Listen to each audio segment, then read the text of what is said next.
Começa agora o seu resumo de notícias com o melhor do jornalismo regional. Jornal do Meio-Dia. Jornal do Meio-Dia. Olá, boa tarde. Boa tarde ainda, bom dia, né? 11h59 vai dar meio-dia agora. A partir de agora começando mais uma edição do seu Jornal do Meio-Dia. Hoje, terça-feira, dia 1º de junho de 2021. Começando aí o mês de número 6, né? Sexto mês aí desse ano de 2021, mês de festas juninas, mês aí mais romântico também, Dia dos Namorados chegando, enfim, né? Vamos aí agora as informações, agora sim, meio-dia em ponto. Boa tarde, Pati. Você estava esperando mesmo meio-dia, Meio-dia, né? para poder falar boa tarde, porque senão falaria bom dia e depois teria que falar boa tarde de novo. Estamos em fase de economizar. Exatamente. Sejam todos bem-vindos, que junho seja um mês de muitas alegrias, né? Assim esperamos meio do ano chegando e sejam bem-vindos ao Jornal do Meio-Dia. Muito bem, vamos aos destaques desta edição do Jornal do Meio-Dia. Confirmado o primeiro óbito causado pela dengue este ano em Prudente. Centro de triagem de Covid tem horário de funcionamento alterado. Vamos falar também do balcão de empregos, vamos falar de futebol, transporte coletivo, tudo isso e muito mais aqui no nosso Jornal do Meio-Dia. E vamos ao destaque de Alexandre Garcia. Boa tarde, amigos da região de Presidente Prudente. A CPI agora está preocupada com a Copa América. Mais governadores entram no Supremo porque não querem prestar contas dos bilhões de dinheiro federal que receberam. Detalhes daqui a pouco no nosso encontro diário. De Brasília, Alexandre Garcia. Meio-dia e o tempo. Falar de tempo nesta terça-feira, dia de sol, com algumas nuvens. Segundo o site Climatempo, não chove. A mínima registrada foi de 17 e a temperatura começa a subir, né? A máxima para hoje pode chegar aos 28 graus, Paty. Olha, Ricardo, sobe bastante durante a semana, viu? É Prudente voltando a ser prudente nessa semana. Graças a Deus, né? Você gosta, né? Hoje a gente vai ter máxima de 28 graus, nesse momento 24 graus em Prudente, a umidade está até que legal, 57%. Mas durante a semana, Ricardo, a temperatura sobe bastante, viu? Chegando aí na quarta-feira, quinta-feira, que vai ser feriado, a 34 graus de máxima. Mas, de manhãzinha, a gente ainda vai ter os 15, 16 graus. Está previsto aí chuva para a semana que vem, Presidente Prudente, fazendo com que a temperatura caia novamente. Mas a gente está falando de Presidente Prudente. Tudo pode mudar. Tudo pode acontecer. Tudo, inclusive nada, né? Tudo pode acontecer, inclusive Exatamente. nada. Muito bem. Jornal do Meio-Dia. Agora 12:02. Nesta terça-feira, os trabalhadores do transporte coletivo de Presidente Prudente retomaram as atividades após paralisação que teve seu início no dia 26 de maio. Apesar do fim da paralisação, o serviço voltou no que foi imposto para a pandemia, ou seja, 70% da frota durante os horários de pico e 50% nos demais períodos. A retomada do serviço se deu após a realização de uma audiência de conciliação feita por videoconferência pelo Tribunal Regional do Trabalho, onde foram firmadas as seguintes propostas: pagamento imediato até hoje do equivalente à antecipação de 20% da folha de salários de todos os empregados da empresa, destinação de todo o saldo de arrecadação da empresa também. Olha, a partir dessa presente data, para o pagamento dos direitos trabalhistas vencidos e também a vencer, entendendo isso aí como saldo de arrecadação em cada período base, o valor líquido resultante da subtração entre um montante aí obtido com o pagamento das tarifas pelos munícipes e também o custo do combustível. Também foi determinada a formação de uma comissão de trabalhadores para o acompanhamento do fiel cumprimento do item anterior, com pleno acesso à documentação pertinente, em termos que as partes elas vão realizar em 5 dias a partir desse procedimento. Em 5 dias. Exatamente.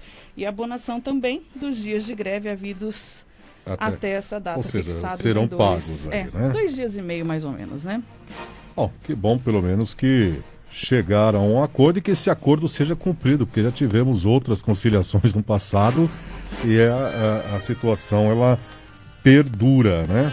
Tomara que os acordos sejam cumpridos e que a população não sofra mais, né? Porque já sofre aí com 70% da frota em horários de pico. Quando se fala tanto de aglomeração, diminui-se o número de ônibus que, na lógica, ficam mais cheios ainda, né? Mas, enfim, não dá para entender algumas lógicas, né? Ah, mas você pode falar mais o custo da empresa, né? Está sendo muito alto com a diminuição do número de passageiros, enfim, né? No final das contas, quem paga as contas é sempre o contribuinte. Vamos agora a mais informações. Confirmado o primeiro óbito causado pela dengue. Preocupante. Primeiro óbito causado pela dengue este ano em Presidente Prudente. Quem traz o destaque é o repórter Jonatas Caetano. Jonatas. A Vigilância Epidemiológica Municipal divulgou ontem o primeiro óbito causado pela dengue este ano em Presidente Prudente. A vítima é uma senhora de 74 anos que residia na Vila Santa Teresa, na região norte da cidade. De acordo com o órgão, a área já recebeu ações de bloqueio com orientação de toda a população, além de nebulização. Em 2020 foram registrados 3 óbitos causados pela dengue na cidade. A Vigilância Epidemiológica alerta que já são 1.007 casos positivos de dengue em 5 meses. De janeiro até agora foram registradas 4.225 notificações, sendo que 2.500 casos suspeitos já foram descartados e outros 718 casos ainda seguem em investigação. Na Zona Sul foram registrados 91 casos positivos de dengue e um total de 527 notificações. Esta região abrange os bairros Ana Jacinta, Nova Prudente, Anita Tiese, Monte Carlo, Dama, Mário Amato, Santa Fé, Vale do Sol, Nozac e Florença, entre outros. Na Zona Oeste, são 103 casos positivos de um total de 421 notificações. O setor compreende os bairros Secap, Coab, Evereste, Mediterrâneo, Cervantes, Cedral, Monte Alto, Sabará, Santa Elisa, Santa Paula e outros. Na região Centro-Sul, são 81 casos positivos, de um total de 340 notificações. Na região Leste, foram registrados 96 casos positivos de dengue, de um total de 633 notificações. Na região Centro-Norte, já foram confirmadas 247 casos positivos de dengue, de um total de 770 notificações. A região Noroeste já soma 138 casos positivos, de um total de 557 notificações. Na região Norte, foram 233 casos positivos de dengue, de um total de 912 notificações. Nos distritos de Montalvão, Floresta do Sul, Eneida e Ameliópolis, foram 65 notificações e 18 casos positivos de dengue confirmados. Opinião do meio-dia. Boa tarde, ouvintes da região de Presidente Prudente. Gente, a CPI agora está discutindo Copa América. Nós temos a Copa do Brasil, 91 times em todos os estados. Os jogos não pararam. E agora vem mais uma Copa, essa não pode, a Copa do Brasil pode. O governador do Distrito Federal perguntou como é que é, eu não estou entendendo. Né? Ninguém está entendendo. Claro que a gente entende, né? Porque foi a Confederação Sul-Americana de Futebol pediu licença para o governo brasileiro, propôs e o governo brasileiro topou. Foi porque a origem tem que ser condenada. Foi porque o presidente Bolsonaro topou fazer a Copa América aqui. Qualquer coisa que ele faça, né, a CPI vai condenar. Né? E o senador Randolfo Rodrigues chegou a anunciar que vai convocar o presidente da Confederação Brasileira de Futebol. A CPI perdeu o senso. Né? E o senso de ridículo é muito, muito perigoso, porque a pior das críticas é quando aparece o ridículo. Né? Bom, e outra coisa, né? Ainda na mesma incoerência, governadores, prefeitos receberam bilhões do governo federal para combater a pandemia. Aí passou o requerimento, são 2 requerimentos para a CPI, um com 21 assinaturas que quer investigar o governo federal. Outro com 45 assinaturas para investigar prefeitos e governadores, para saber o que fizeram com os bilhões. Né? Essa deveria ter prioridade, mas querem deixar de lado. E agora os governadores, 17 governadores, entraram no Supremo para estabelecer que qualquer ato da CPI fica suspenso de convocar governadores, né? E que chefe de poder executivo não pode ser convocado. Isso significa que prefeito também não pode ser convocado. Está muito estranho, porque parece que tem algo a esconder. Por exemplo, discutiram uma sessão inteira oxigênio em Manaus. Um dia inteiro. Tanto que o ministro Pazuello teve que vir 2 dias, um dia inteiro de oxigênio em Manaus. E o governador Wilson Lima não pode ser convocado? Fica tudo tão estranho nessa CPI, né? A CPI, cada vez que se manifesta, deixa mais claro o seu objetivo, que é enfraquecer o candidato à reeleição. De Brasília, Alexandre Garcia.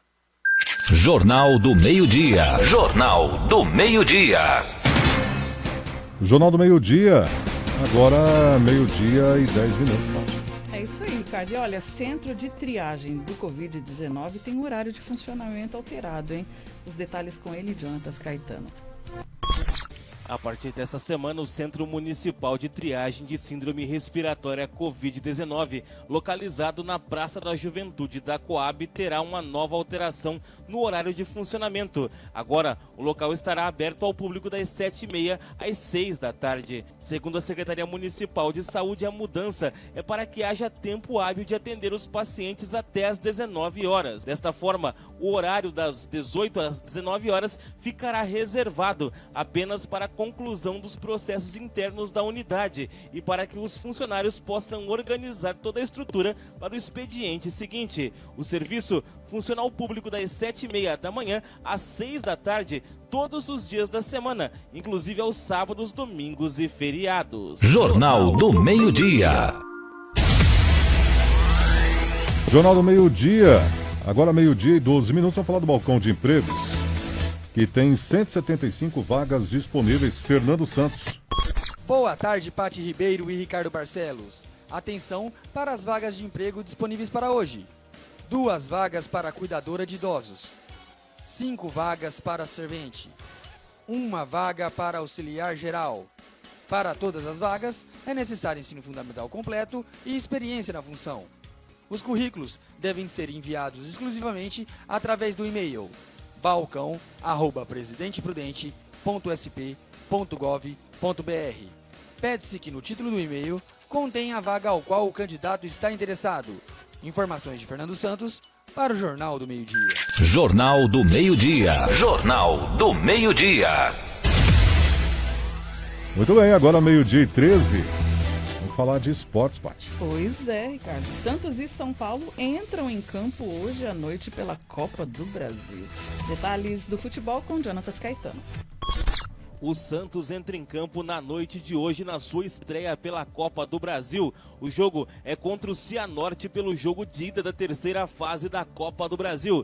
O confronto, definido por sorteio, será no estádio Albino Turbay, em Cianorte, às 7 da noite. O Cianorte está na Copa do Brasil depois de chegar à semifinal do Paranaense do ano passado. Nesta Copa do Brasil, passou por Paraná Clube e Santa Cruz para chegar até a 3ª fase e encarar o Santos. O time não teve o mesmo sucesso no Paranaense deste ano e está fora das fases finais, mas se prepara para estrear na Série D do Campeonato Brasileiro no próximo sábado. O Santos, que está fora da Libertadores da América, foca suas forças agora no campeonato mais democrático do país. O Peixe deve ir a campo com João Paulo, Pará, Kaique, Luan Pérez e Felipe Jonathan, Alisson e Jean Mota, Gabriel Pirani, Lucas Braga, Caio Jorge e Marinho. O São Paulo também entra em campo hoje contra o 4 de julho do Piauí. O jogo, um pouco mais tarde, às 9h30 da noite, será no estádio Albertão, em Teresina, capital piauiense. Também válido pela 3ª fase da Copa do Brasil. O São Paulo, que está na Libertadores, chega a campo com a seguinte formação: Lucas Perry, Diego, Rodrigo Freitas e Bruno Alves, Rodrigo Nestor, Oranjuela, Shailon e Wellington, Thales Costa, Vitor Bueno e João Rojas. O tricolor do Morumbi, que foca suas forças na competição internacional e no Campeonato Brasileiro. O 4 de julho, que chega a esta fase da competição após vencer o Cuiabá na Copa do Brasil. na segunda fase nos pênaltis e também por vencer o Confiança de Sergipe na primeira fase pelo placar mínimo. Jornal do Meio-Dia. Muito bem, com esta informação encerramos a edição desta terça-feira, dia 1º de junho, do nosso Jornal do Meio-Dia, né? Pessoal, vamos falar essa última informação aqui que está na nossa pauta, e aí a gente encerra, né? A Câmara Municipal de Prudente aprovou na sessão ordinária de ontem um projeto de lei que determina a disponibilização de aparelhos adaptados para pessoas com deficiência nas academias da melhor idade em locais públicos de lazer. O texto foi aprovado em 2 discussões. Os parlamentares também aprovaram outros 9 projetos de leis referentes à alteração em nomes de ruas e também de cidades. No expediente com votação, Ricardo, foram aceitos pelo plenário 32 requerimentos de providências aí, de informações, né? 6 moções, 6 requerimentos de pesar e 44 requerimentos de congratulações. Já no início da sessão, no expediente sem votação e de leitura de ofícios, foram encaminhados aí ao Poder Executivo 48 indicações de melhorias para diversos bairros da cidade. Então, muito bem, que as melhorias sejam feitas, que não seja só indicação de nome de rua, né? Não cai no esquecimento. Vereador que só gosta de dar nome de rua. Exato. Mas enfim, então encerramos esta edição do nosso Jornal do Meio-Dia para você. Agora sim, para você uma ótima tarde. Tem que terminar com essa trilha, né? Fica mais bonito. Uma ótima tarde, uma excelente terça-feira. Muito obrigado pela audiência, você que nos acompanhou aqui através do site, também pelo nosso Facebook. E amanhã a gente retorna, se Deus quiser, a partir das 10 horas da manhã, com o Manhã 101. E depois, junto com a Paty, no nosso Jornal do Meio-Dia, as informações para você. Uma excelente tarde, Paty, boa tarde. Obrigada, Ricardo, bom almoço para você. E daqui a pouquinho eu tô de volta, não saia daí não. Continue no site com a gente, compartilhe. 101fmprudente.com.br. Beijo, tchau. O seu resumo de notícias na hora em que você precisa. Jornal do Meio-Dia.